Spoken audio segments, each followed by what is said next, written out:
Good morning, જય શ્રી કૃષ્ણ.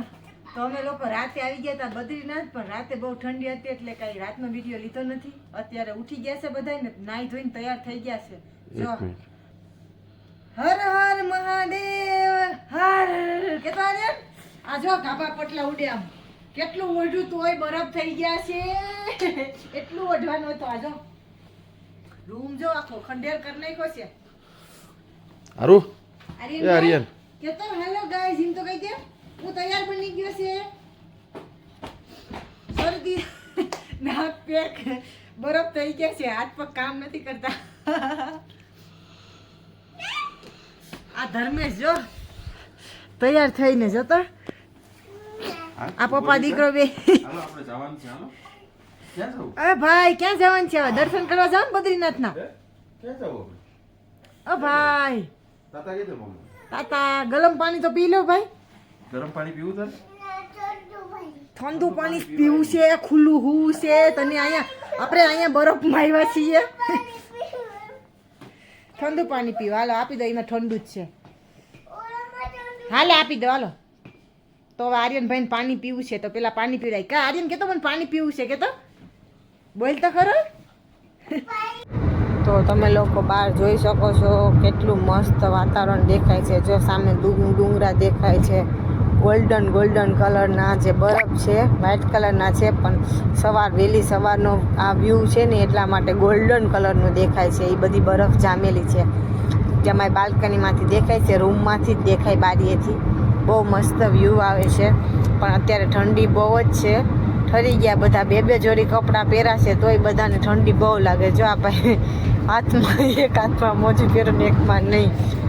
પણ walking ચાલુ કરી દીધું કેમ કે તૈયાર થઈ ગયા છે, નાહી લીધું હતી. ઠંડી બહુ જ લાગે છે એટલે મમ્મી દીકરો થોડીક વાર કે ચાલી લઈએ તો ઠંડી થોડીક ઓછી લાગે. એટલે આર્યનને ઠંડી બહુ લાગતી હતી એટલા ડબલ કપડાં પહેરા તોય ઠંડીમાં કાંઈ રહેવાતું નહોતું. -5 ડિગ્રી હતું. તો બહુ બધી ઠંડી લાગવા માંડી હતી. એટલે પછી અમે લોકો દોડતા હતા અને પછી આવી ગયા ઉપર અગાસી ઉપર. અમે જ્યાં રોકાયા હતા ત્યાં જો સારી ચારેય બાજુ બરફ જ છે તો ઠંડી લાગે જ. ઉપર ગયા તો ઉપર તો -11 ડિગ્રી બતાવે છે. જો નકરો બરફ જ છે. આમાં કેમ રહેવું કે મને કે ધર્મેશ કંઈ બોલ, પણ આમાં કંઈક બોલવાનું ઉપર જવાનું જ મન નથી થતું અગાસીમાં. પણ તોય આવી ગયા ઉપર જોવા માટે વ્યૂ કે કેવું દેખાય છે બદ્રીનાથ. કેમ કે પહેલી વાર આવ્યા હતા તો બધું જોઈ લેવું જોઈએ ને. એટલે જો કેટલો મસ્ત આમ વાતાવરણ જો આકાશી કેવું લાગે. બહુ ઠંડી લાગે એટલે બોલાતું નથી. તો અહીંયા ઉપરથી ડુંગરા જોઈ લીધા છે. હવે ફટાફટ બધા તૈયાર થઈ ગયા છે તો જાય મંદિરે દર્શન કરવા માટે. તો બધા તૈયાર થઈને નીકળી ગયા છે બહાર. પણ બધાને બહુ ઠંડી લાગે છે. જો ડબલ સ્વેટરું ને ટોપી બધા ઠૂઠા હોય એવું કા લાગે?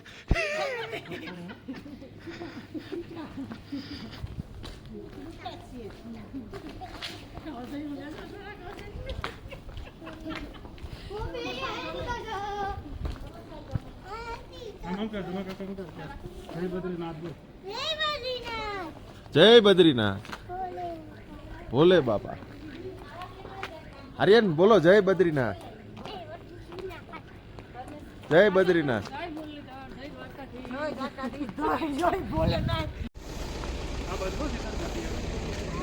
બુટલે કરું જુનાગઢના બુટલે કરું.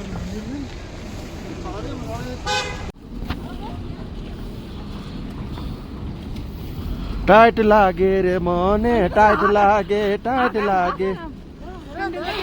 બહુ ઠંડી છે બહુ. હા એમ કરતો સોરા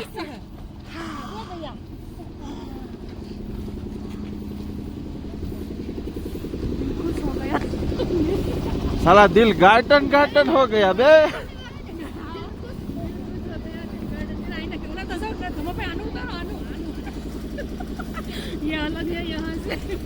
चलो आ कई अलग જ છે. ધુંગલું ઘેટું પડી ગયું. અહીંયા જો એક ઘેટું અહીંયા છે ને આ બે જો બીજા.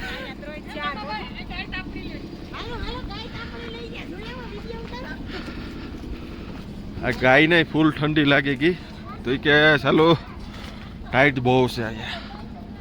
જો એ તાપણું લેવા માંડી.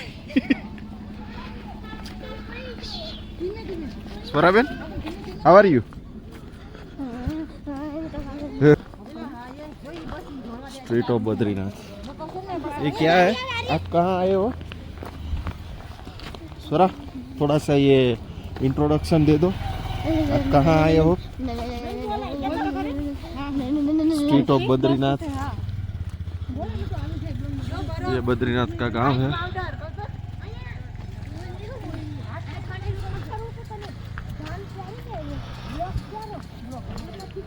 यहाँ इतना कोल्ड है, कोल्ड, ठंडी इतना है, बहुत ज्यादा।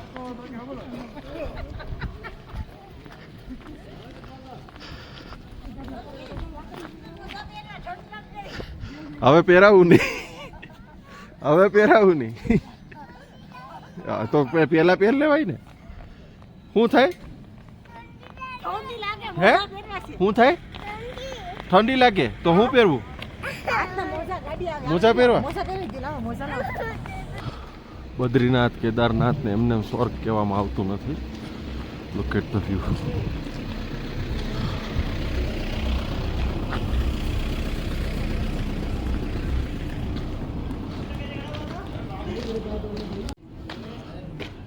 આ રિવર છે અહીંની, જોઈ શકો તમે।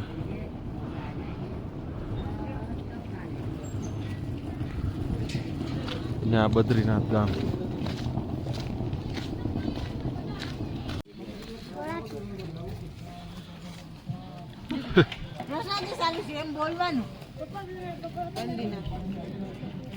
રસ્તામાં હાયલા હાયલા જતા હતા ત્યાં પ્રસાદી મળી ગઈ।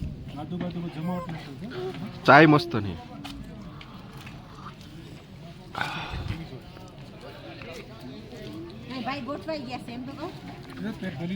તમારા સાહેબ તો પલોઠી વાળીને બેઠી ગયા છે।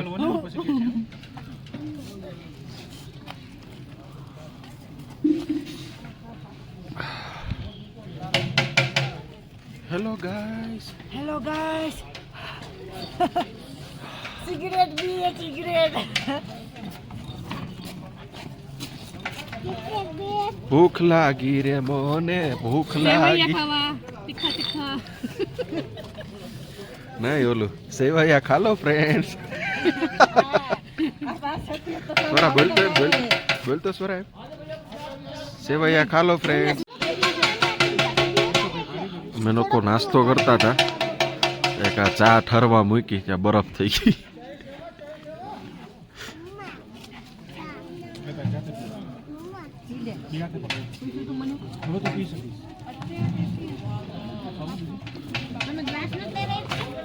બરફ વાલી ચાય।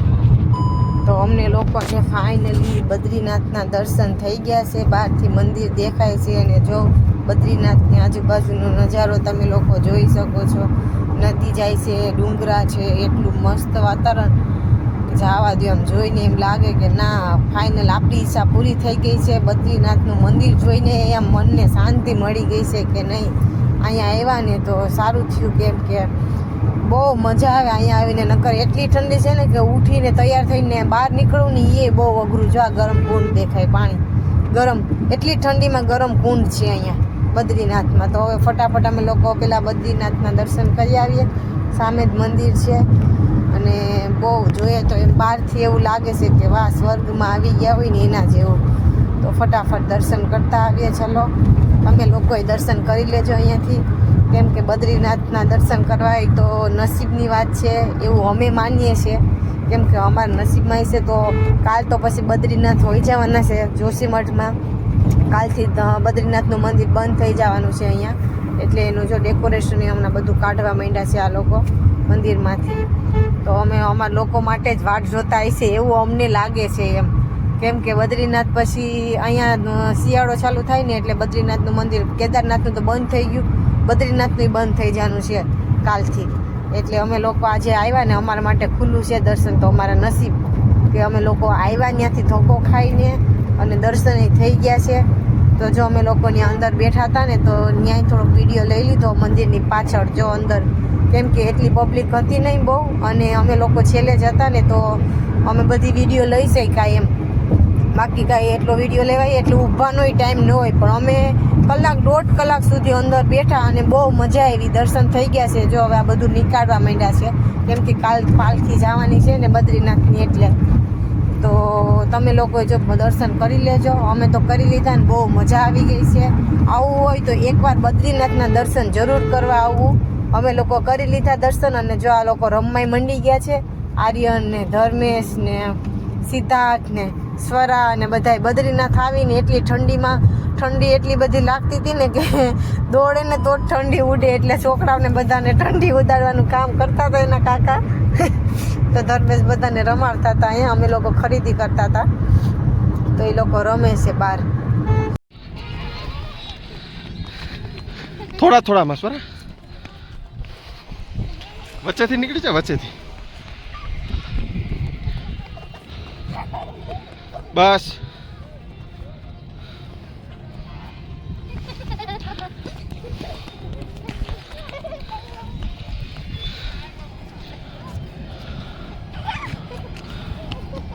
બસ બસ અહીં આવી જાઓ.